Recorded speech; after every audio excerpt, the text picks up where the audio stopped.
Welcome back to Vector the Crocodile reads Chapter 3 of The Walking Dead Hope.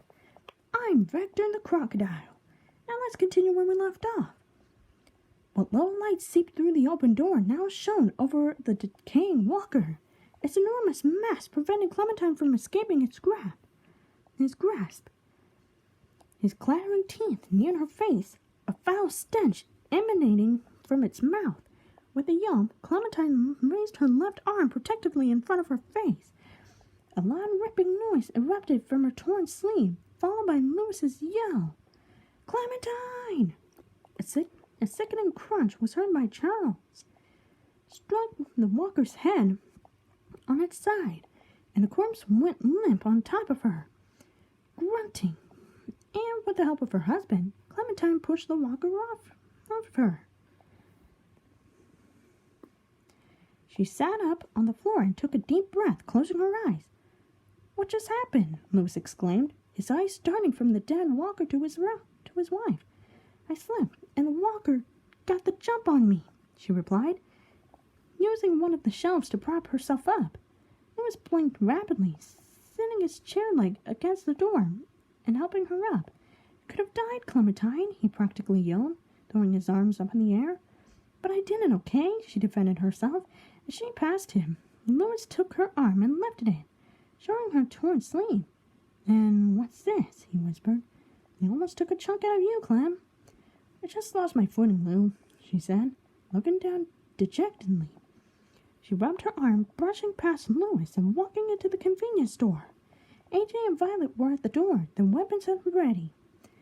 Violet spotted Louis' concerned look and raised an eyebrow. "What just happened?" Before Clem could reply, Louis' voice rose above her. "I'll tell you what happened," he fumed, stepping forward. "Clem here almost got bitten for no reason." "What?" AJ inquired, his eyes fighting Clem. "What do you mean?" "I thought the office was empty and lost my footing when a walker jumped me," she exclaimed. "You were busy back there, and I didn't think I need any help." We've talked about this, Clem," Vi observed, her brow furrowed. "We always go in pairs." Huffing, Clementine stormed out of the store into the parking lot, the sound of the others' voices muffled as she rushed past them. Night was already upon them, a slight breeze causing chills to travel up her spine. She stared into the forest on the other side of the road, examining the shadows that slithered in its depths. She spotted an owl perched atop a high branch. Its big round eyes looked her up and down. An owl took flight, disappearing into the night. Sometimes Clem dreamed she was a bird, flying high above the treetops, free to explore the world. It was a stupid dream, she knew. But at that moment, it resurfaced in her mind. She revealed in the feeling of the wind hitting her face. "Oh, excuse me," though it was barely an illusion created by her brain. "Sorry, I can't fly," she told herself. "Clem?" Louis's gentle voice pulled out of her thoughts. She turned and faced him, unbidden tears threatening to fill her eyes. They stared at each other silently, amber eyes boring into brown ones. She opened her mouth, but no words came out. It had been a long while since her last close encounter with death, and she hated the metallic taste that filled her mouth then. "I'm sorry," he said suddenly, making her raise an eyebrow. "What?" she breathed, confused. As far as she knew, she was the one who should be apologizing. Instead, Louis smiled and stepped forward, shortening the distance between them. "I sort of overreacted back there," he began, the corner of his mouth twitching upwards. "I just got scared. Ever since you told me about the baby, I've been very paranoid." Clem chuckled and walked up to him, cupping his face. "It's okay, Lou," she assured him, standing on her tiptoes and planting a kiss on his lips. "I was an idiot, I'll admit it." "Ah, you can't take it back now," he exclaimed. "We're idiots together." Snorting, Clementine rolled her eyes and pressed her forehead to his. "You're such a dork." "Glad to see you've made up," Violet's voice cut them off. They looked back to the door. where the blonde was leaning against the frame with a cheeky smile on her face. Want to help AJ and I make the beds, or do you want to sleep outside with the walkers? 2 hours later, a couple lying on the floor on the back aisle, a thin blanket covering them. Clementine was fast asleep, her eyes moving beneath her eyelids as she dreamt.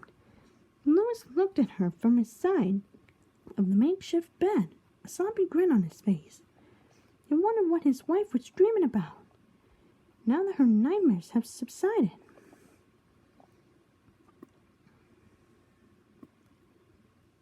Slowly, he reached up with his hand and placed it on her stomach. Even though she was only a month pregnant, Louis could already feel the presence of their child inside her. Was it a fatherly instinct?